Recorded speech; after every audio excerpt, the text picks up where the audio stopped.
probably dead. His body will come popping up in the last reel somewhere. Eyes gouged out, fingers cut off, teeth knocked out. See, the police are always off track with this shit. If they watch Prom Night, they'd save time. There's a formula to it. A very simple formula. Everybody's a suspect. Here's Johnny. Groovy.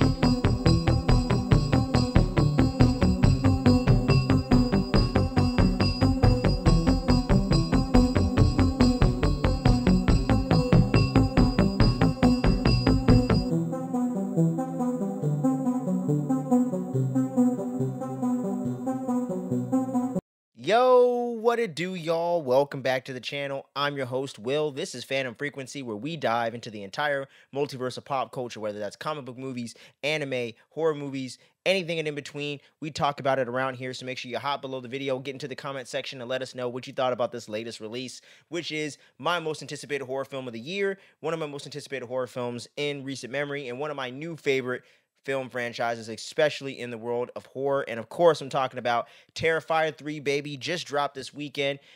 Actually, luckily had the day off, so went out with some friends and everything, and got to see this Terrifier 3 in the theater. And just giving y'all some background on myself as a Terrifier fan, I actually watched this on Netflix in like 2017 or 2018 when I was working at a smoke shop at the time, and I was able to watch movies and have them on in the background. Playing Netflix, what have you, on the TV in the shop, you know what I mean? And in my downtime when it wasn't busy, or, during closing when we barely opened up the store, I'd actually get a chance to sit down and watch some episodes and watch a bit of movies and whatnot. So that was one of the coolest things about my very first job there. And I watched the first Terrifier on a whim, realized it was super duper gnarly, so I had to turn it off, wait till I got home that night, and then I ended up putting it on later and just became a fan of it, and wasn't thinking it was like the dopest film of all time, but I really saw the potential in Art the Clown as a new kind of slasher out there in the genre, in the horror genre, you know what I'm saying? And just saw the potential of the filmmaking and the overall just aesthetic and the overall idea and some of the supernatural elements that he was bringing into the film, and just the unique creativity that he was bringing to the character of Art, and the great phenomenal performance of David Howard Thornton coming into the character for the first time after they had the All Hallows Eve short and everything like that, where it had a different actor playing Art at the time. I still haven't gone back and watched that, so maybe I need to rectify that soon.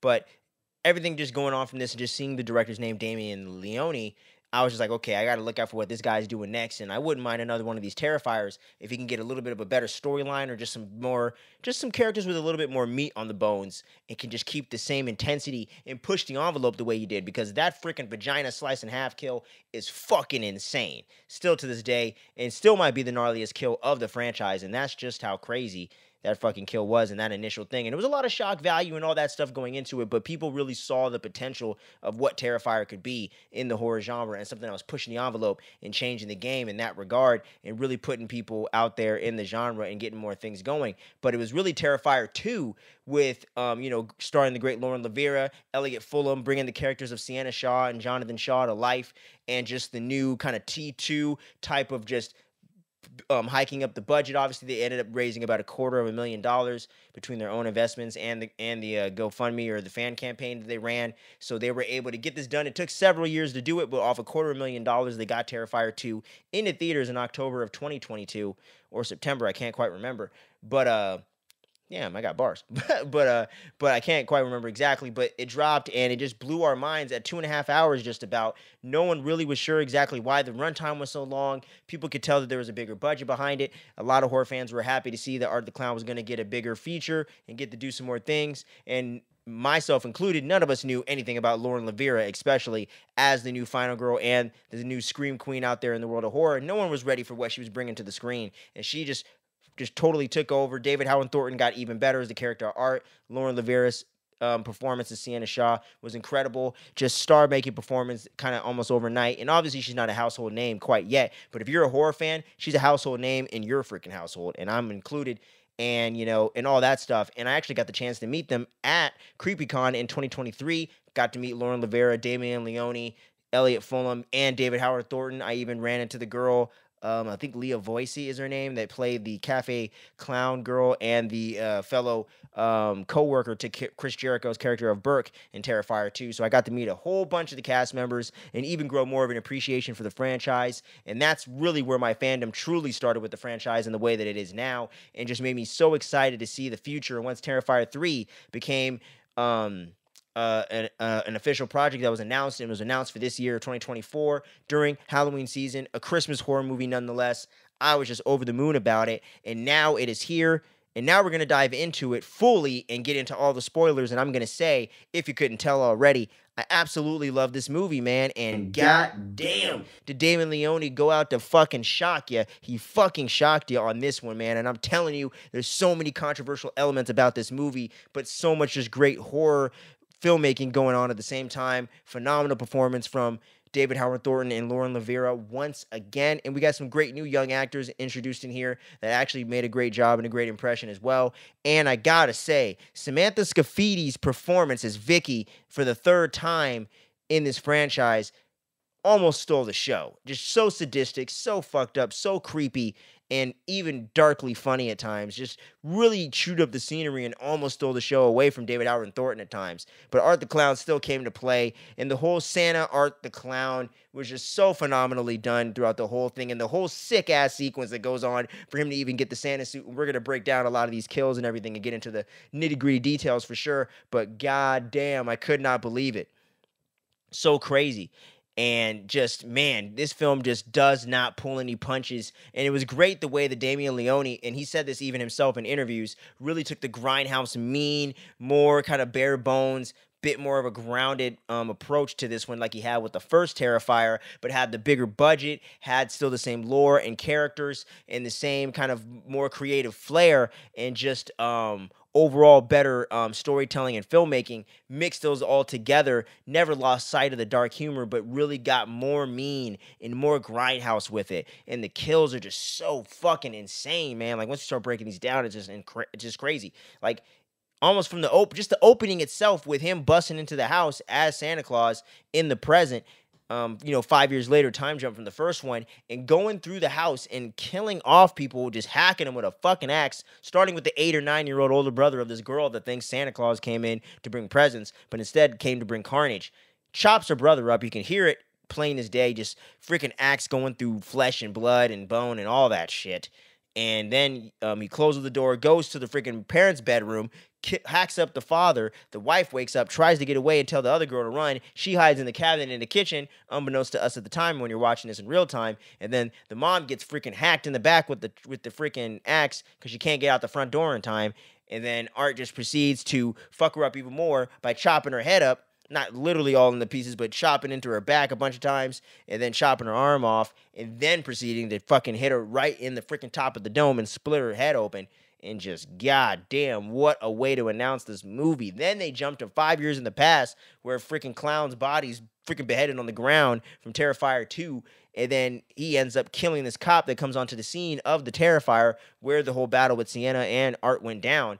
And then he wakes up, chops off the freaking cop's head, puts that in its place as like a placeholder, gets on the bus to meet up, gets on the bus and then meets up with Vicky and whatever, over at the freaking mental institution where she was locked up, where she gave birth to Art's head, however the fuck that happened. And now this person seems like a vessel for this evil entity, as they kind of break down later in the film in a scene between Sienna and Jonathan, that this vessel's kind of taken, went from the pale girl in the second film over to Vicky, and is kind of using her to be more of a physical threat for Sienna, and the whole kind of prophecy thing that's kind of going on with all this mythology going on in this and whatnot. And Vicky just quickly rises to the occasion, teams up with the headless kind of Art the Clown there, gets his old head back, and they completely rip Chris Jericho's character's Burke face off of his fucking, rip the flesh and all that right off of the bone, bro. They just tear into his mouth and just rip his face apart, man. And it's so fucked up, man. And all the kills are just so fucked up like that. Like, even from that, like, even like these inspectors go into the house where Art and Vicky end up going and just kind of become in this weird catatonic state for the next 5 years. And before they even went into this weird, like, kind of hibernation, if you will, Vicky freaking slits her wrist. So you get child murder and freaking, like, you know, I don't know if you're technically supposed to say this word, but unaliving yourself within the first like 10 to 20 minutes of this movie, man. And then when you get to the next major kill after that, when you get these inspectors going into this old abandoned house that Art and Vicky have been like kind of sleeping in, Art fucks up the dude upstairs by stabbing him in the neck and letting him bleed out from that point. And then Vicky goes over there and fucks up the other guy. Or no, she fucks up the bald dude, my bad. She stabs him in the neck and everything with the blade that she used to unalive herself years earlier. And then Art fucks up the other younger kind of a housing inspector or whatever, and then ends up freaking pinning him to the ground, chewing off his fingers and shit, chopping his arm up, and then proceeding to freaking get a razor blade and split his dome open and then rip his face off of his head. It is fucking gnarly. It is one of the most realistic, most fucked up looking kills I've ever seen in my life. And I'm a guy born in the 90s that watches mostly 70s and 80s horror movies when it comes to the horror I watch. And that should fucking tell you something. This is crazier than anything in Saw. Fucking Art the Clown told freaking Jigsaw, shut the fuck up and take my beer because this shit is fucking insane. Rips his face off the freaking thing. Like you could see all the skin and whatnot scalped, and it's crazy, man. I almost can't even explain it. It's fucking insane, dude. Wow. And then just the shower scene is another big one where he goes in there, Art the Clown that is, after he's gone full on Santa, and we're going to get into Santa in a bit here when I get into more of the characters and break down of some of the cameos. But he goes into the shower scene, and it's actually one of the few side characters in here I actually really enjoyed was Mason McCarty's character of Cole. And I thought he did a great job with his performance overall. And he's with the character Mia, who's like this podcaster that's always constantly bugging Jonathan now that he's in college with this time jump to be on her true crime podcast, because the whole Art the Clown, Miles County clown killer is the whole big rage and one of the biggest stories in her, and she really wants Jonathan on the podcast just to get that clout, just to get those views and whatnot, and does not have any sensitivity to the fucked up shit this guy was going through. And then she ends up, Mia that is, trying to bribe Cole, who's Jonathan's roommate in college, his bunkmate, in his dorm, and is trying to convince Jonathan to be on the show, and essentially is sleeping with him in order to really convince him to really push him over the edge and get him to do it. After freaking Sienna comes to pay a visit and slaps the bitch up for asking her to do the shit. And she definitely didn't take to that very well. And then these two get hacked up by Art the Clown with the fucking chainsaw. And it goes on for like 5 to 10 minutes. And this shit is brutal. Carnage candy. Your core audience just expects it. And we got it. Because he chops her up. Or actually, dude gets sliced in the arm and gets his arm pretty much sliced up. And then he gets his right or left leg chopped almost in half to where it's hanging off, but not completely off the freaking bottom half of his leg, off the top half of his leg. And then he proceeds to chop homegirl up by slicing her in the chest, which includes her tits as well, by slicing her with the chainsaw. And then proceeds to keep slicing her up in the face and the head and the arms and anything she's using to protect herself. And then just completely chops her up in the head with the damn chainsaw and ends it right there by taking his freaking little Christmas glasses off and staring her right in the eyes. And just being fucked up Art the Clown like he normally is. And then, right after that, he proceeds to rip off dude's leg, toss it over his shoulder like he doesn't want it. And then proceeds to chop dude and pretty much shove the chainsaw up his ass and chop him almost like the way you did with the girl in Terrifier 1. Back up from his ass crack, through up into his back, flips him over, chops his dick and balls off, and continues to chop all the way up and damn near sever him in half, and then splits the freaking body open with all the guts and intestines coming out, dude. It's one of the nastiest fucking kills I've ever seen in my life. It may not top the bedroom scene or the vag chop. I think it's right about there, but it may not top that bedroom scene. But there's another scene we're going to get into in a bit. After I break down some of these characters and cameos and some of my favorite things about some of the things that Damien Leone was bringing to the second film and developing on for the next one. Goddamn, insane kill, but we got some more kills we'll get into in just a minute here. But getting back into the character of Sienna herself, Lauren Lavera's performance of getting into the trauma and the unhinged nature of the character psychologically and where she's at this point in the third film is fucking phenomenal, dude. Like, I don't know how Lauren Levera continues to find new things to do with this character. And I also saw in some interviews that she was doing on the Fantastic Fest red carpet that she brought in a lot of influences of Sydney and Ripley and all that in the second film into this one as well. But she also brought in a suggestion of her own, and something that she was very influenced by was the 2013 Fede Alvarez Evil Dead's main character of Mia, played by the great Jane Levy. And she wanted to use a lot of the unhinged nature of that character and her whole journey as a final girl in that film, and the unhinged nature and the craziness to it into this role right here. And Lauren Levera does a phenomenal job at playing the softer side of the character with her younger cousin Gabby, played by the great kid actor Antonella Rose, who I'm not familiar with before this, but I definitely will be keeping an eye out for what she's doing, because her whole dynamic with Antonella Rose as Gabby and Sienna respectively was so awesome. So getting to see that more softer side, the nurturing side of Sienna, and getting to see that kind of big sister role that she was playing, the Jonathan in the second one, played differently with her cousin in this one, brought a new dynamic into this and just really showed both sides of her character, and so much range that Lauren Levera has between the badass nature of the more third act action sequence between her and Art the Clown, when it's freaking the sword from the last one, the Valkyrie sword versus Chainsaw. It's a freaking battle, man, and it's such a badass fight. And the way that Lauren Levera, as a martial artist, is able to bring that physicality to this is just bar none some of the coolest shit I've ever seen a final girl do. And just, she sells it every time. And I love that. I just can't wait to see her kick ass every time I watch Terrifier 2. And I'm going to feel the same way when I rewatch this. So just hats off, chef's kiss. A phenomenal performance to Lauren Levera once again. And hopefully I'll get to meet her again at some convention or some event again so I can tell her in person, because goddamn, she was amazing. And once again, you can't knock freaking David Howard Thornton as Art the Clown. So much new things he's bringing to the whole fandom that he has with Santa Claus as the character and all that. You know, it's still a little bit more same of what you saw before, but I still think that David Howard Thornton had some great standout moments, like the Snow Angel, his whole sequence going back and forth with Daniel Roebuck as the kind of mall Santa Claus is hanging out at this bar with Clint Howard and one of these other character actors I recognize as well. Just getting some on-screen legends with David Howard Thornton's Art the Clown was so awesome. Freaking Clint Howard was hilarious the whole time, and the whole way that Daniel Roebuck is being friendly with David Howard Thornton's Art the Clown and letting him kind of hang out with them and getting him a drink. He spits the drink into the Daniel Roebuck's character's face, and then he starts flipping out and wants to beat up Art, and then Art ends up shooting the bartender that wanted to kick him out to begin with, and then shoots Clint Howard's character in the dome piece, by the way. So the fact that Damien Leone got to make some freaking prosthetic effects out of Clint Howard, how crazy is that, right? Getting to work with him that closely. And then Daniel Roebuck's begging for his life. He gets tied to a chair and then proceeds to get frozen and get his limbs freaking hammered off by Art the Clown over here, because he found some I forget the term of the chemical, but some shit that can freeze people, and turns it into a fire hydrant, like something fluoride. I don't know what it's called. I can't remember. But he uses this like almost like an a la fucked up slasher Mr. Freeze to freeze up limbs and shit so he can just freaking hack them off with a goddamn hammer. So proceeds to just torture Daniel Roebuck's Santa Claus character, and then rips the freaking beard off his face when he freezes his dome piece solid, and then hammers off pieces of it, or beats off pieces of his face, and then puts a freaking carrot off of a snowman onto his face. It is one of the most fucked up holiday kills I think I've ever seen, if not the most fucked up holiday themed kill I've ever seen.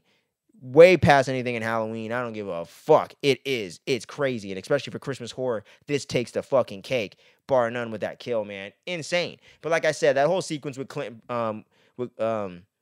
Howard and Daniel Roebuck, it was so fun to see them interacting with David Howard Thornton, and I seen him alluding to some big cameos and a great scene he got to do with some legends that he looks up to, and I think this is what he was referring to, because this was awesome, man.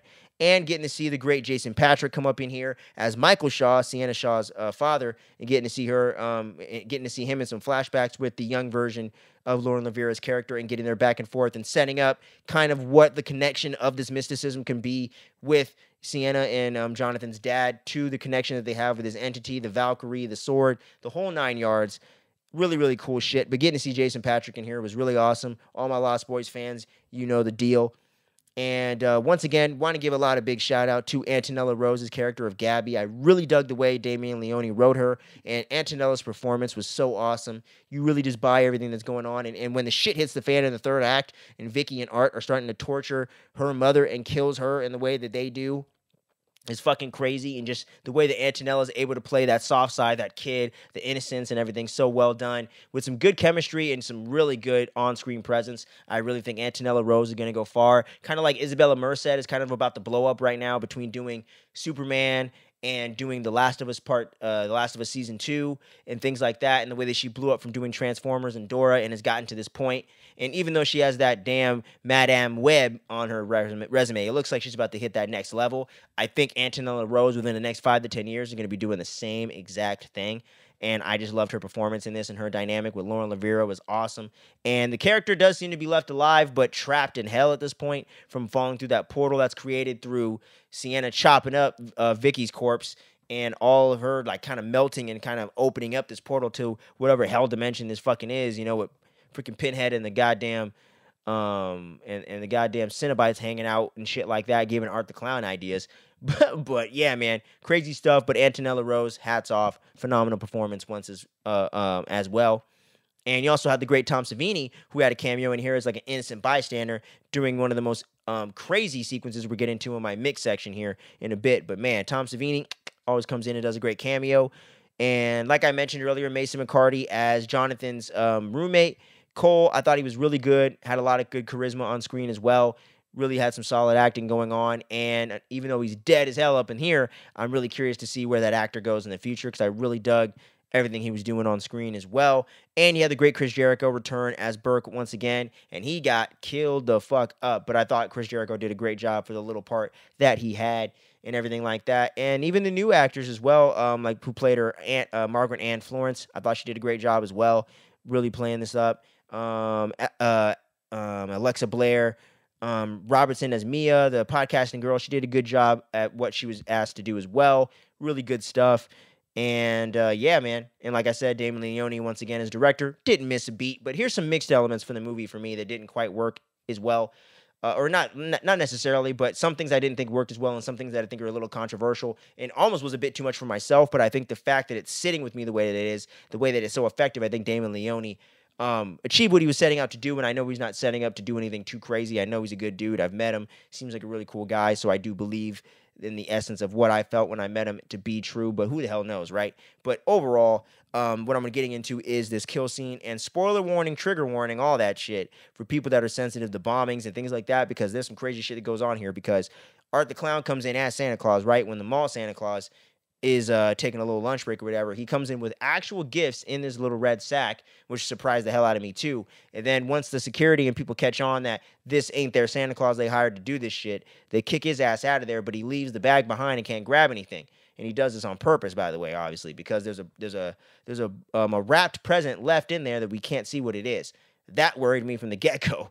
And then this kid's like going crazy with it, trying to open it up. He opens it up, and it turns out to be a goddamn bomb, and it blows up and kills all the freaking kids in the fucking area. Like limbs left all over the place. Like, it's crazy, man. And I gotta say, that scene was almost a bit too much for me, and it was fucking effective, because literally in the fucking screening when I was watching it earlier, I was right next to the homies, and I was like, fuck!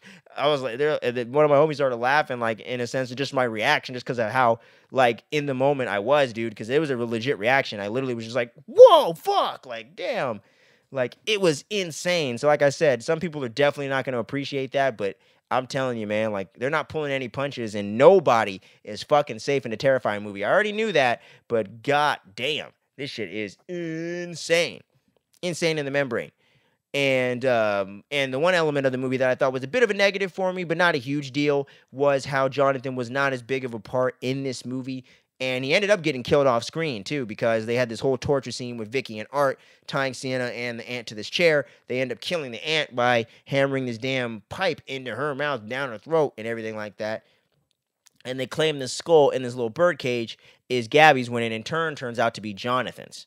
When they put the pair of glasses on him to infer that it's him. They already killed the uncle and had him freaking up on the wall, nailed to the wall with his freaking corpse guts hanging out like he's over here getting crucified or something.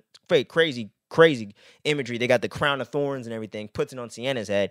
So the religious imagery is not lost on this thing at all either. So there's another trigger warning for some of you more religious folks out there.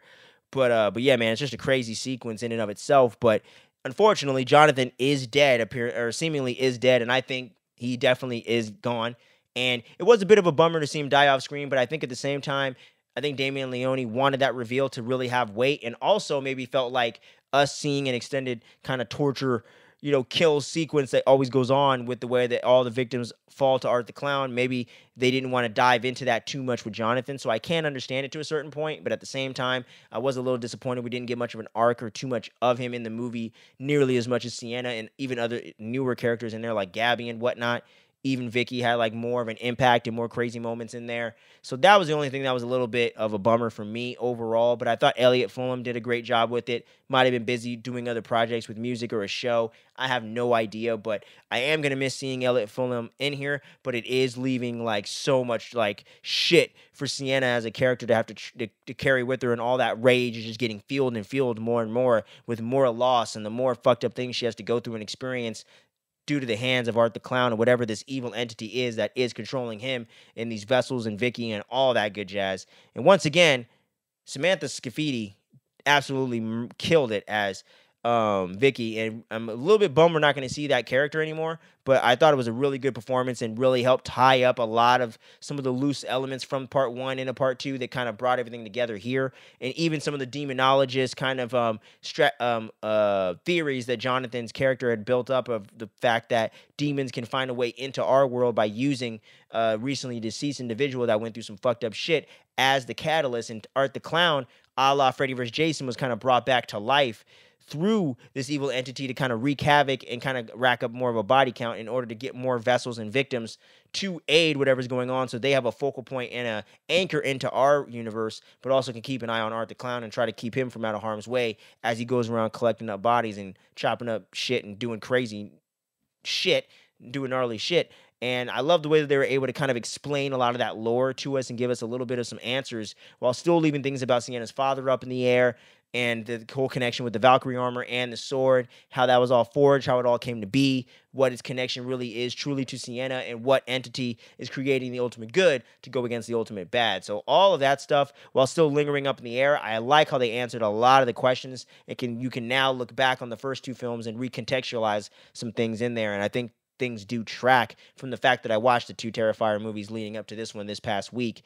So I do think that things are adding up on a rewatch, and as time progresses and I can do double features or whatever, I'll really be able to see how all the mythology is really working together in tandem, and how it really is going to play when you play it back to back, and see how over the course of essentially 10 years, by the time we probably get the 4th film, how everything comes together from the first Terrifier back in 2016, and the whole journey of Art the Clown and the whole saga with her and Sienna Shaw. So absolutely love this movie, man, and I gotta say, I love the fact that Damien Leone was able to come in here and really push the boundaries and really go balls to the wall with it and achieve really keeping the same standard of quality in a horror franchise, especially in the world of slashers, is not an easy feat. So I definitely want to freaking throw my hats off to him. Art the Clown's never been better. I would not even mind if they kept doing Terrifier movies around Christmas, but they might switch it up. Who the hell knows, because they did Halloween twice. But, man, I love this movie. I love everything going on with it for the most part. Like I said, a little disappointed in the Jonathan stuff, but loved everything Lauren Lavera did as Sienna Shaw. Absolutely just can't wait till she's on that next level. And I know she wants to take a little bit of a break from horror outside of finishing up Terrifier, do some other things to kind of, switch it up and not get too much into this dark kind of material. But I think she just excels in it so well. So I think she really is going to go on to become a bona fide, full-rounded, really big resume scream queen within the next few years, I'm very sure. But I already put her in that camp. I'd already put her on my top list. And could be something you might see on the channel soon when it comes to Scream Queens. Might even get that soon, so keep your eyes peeled out for that. But I love this movie. I want to hear from y'all. What did you think about this Terrifier 3? Are you a big fan of the slasher franchise in general?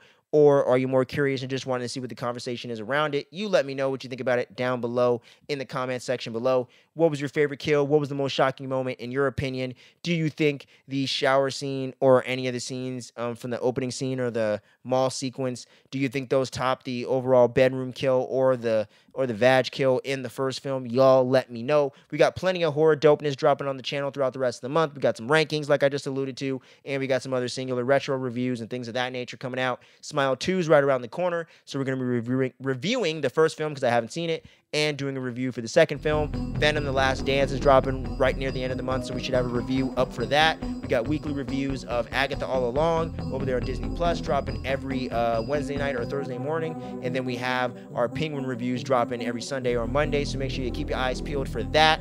So yeah, but until next time, make sure y'all stay safe out there. Trick or treat, don't smell any feet unless you're into that sort of thing. I ain't shaming you, and we're gonna catch you again real soon. Y'all keep it easy out there, and we'll catch you again on the next video. Peace.